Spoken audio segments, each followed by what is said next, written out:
combatir al enemigo.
Dolores Ibárruri nació en Gallarta, País Vasco, el 9 de diciembre de 1895 y murió el 12 de noviembre de 1989 en Madrid, a la edad de 93 años.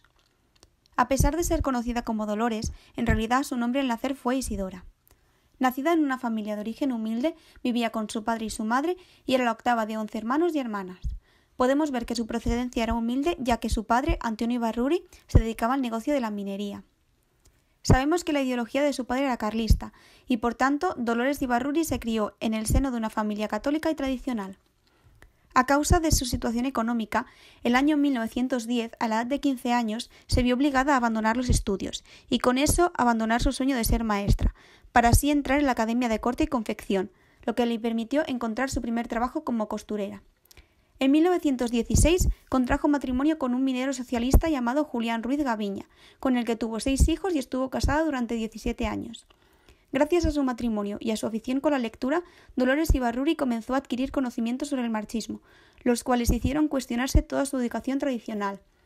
Gracias a la doctrina marxista, Dolores encontró una herramienta ideológica que permitiría luchar con el fin de la liberación de la clase obrera. Su primer contacto con la ideología y la vida política fue cuando participó, juntamente con su marido, en la huelga general de 1917. Desde ese acontecimiento, Dolores se introdujo de lleno en la vida política y empezó a desarrollar ese espíritu revolucionario que ayudó a la clase obrera. Su condición de mujer trabajadora despertaría su conciencia política en pro de la defensa de los obreros frente a un sistema capitalista que les oprimía. Dolores fue una política española del Partido Comunista de España, defensora y luchadora por los derechos de la mujer. Destacó como dirigente político en la Segunda República y la Guerra Civil.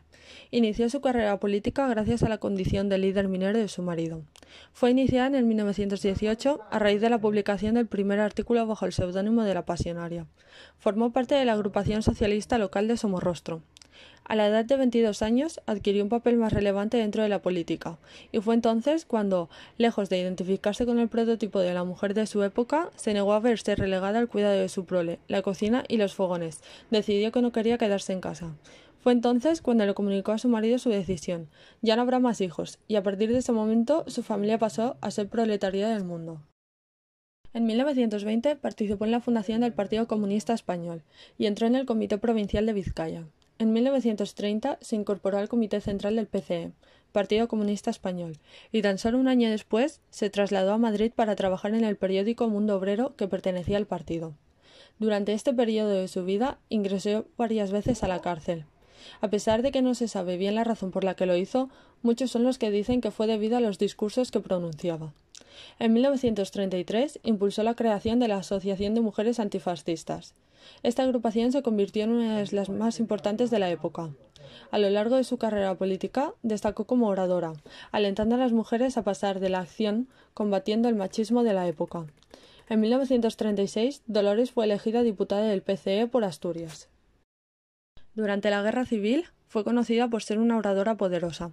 Recuperó la frase «no pasarán», antes pronunciada por Petain, y la introdujo en España como grito revolucionario. También fue ella quien popularizó la mítica sentencia «El pueblo español prefiere morir de pie a vivir de rodillas» en sus discursos durante la Guerra Civil Española. En 1939, tras la derrota de los republicanos en la Guerra Civil, la Pasionaria se exilió a la URSS con sus hijos y nietos hasta el año 1977.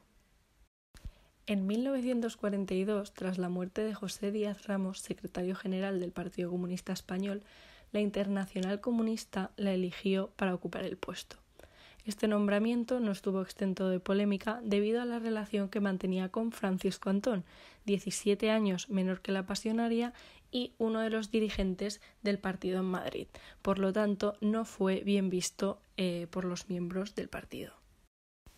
Ese mismo año, su único hijo varón, Rubén, murió con 20 años en la batalla de Stalingrado, lo que hizo que la pasionaria se aislara voluntariamente, pero aún así ejerció como máxima autoridad entre los miembros del partido que se encontraban exiliados en la URSS como ella. En 1960 dimitió del cargo para convertirse en la presidenta del Partido Comunista Español. Esos 38 años que vivió en Moscú le hicieron conocer muchas ciudades europeas y estrechar lazos con otros dirigentes europeos comunistas. Las autoridades soviéticas la veían con muy buenos ojos y recibió varias condecoraciones de estos. Con la muerte de Franco y tras el fin de la dictadura, volvió a España el 13 de mayo de 1977. Fue elegida de nuevo diputada por Asturias en las primeras elecciones democráticas, aunque su papel como política fue más ya simbólico que real.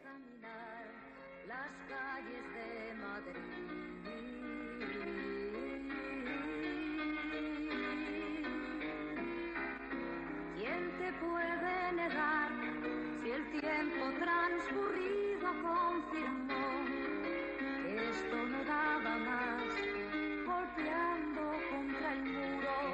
Pero ahí están las tuyas, cargadas de futuro.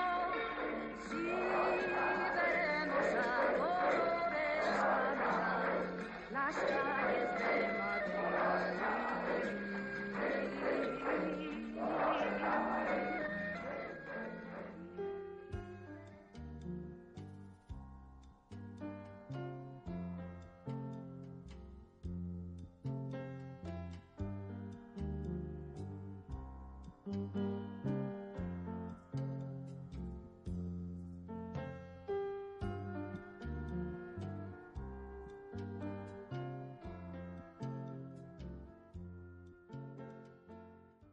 Finalmente muere el 12 de noviembre de 1989, en Madrid, a los 93 años.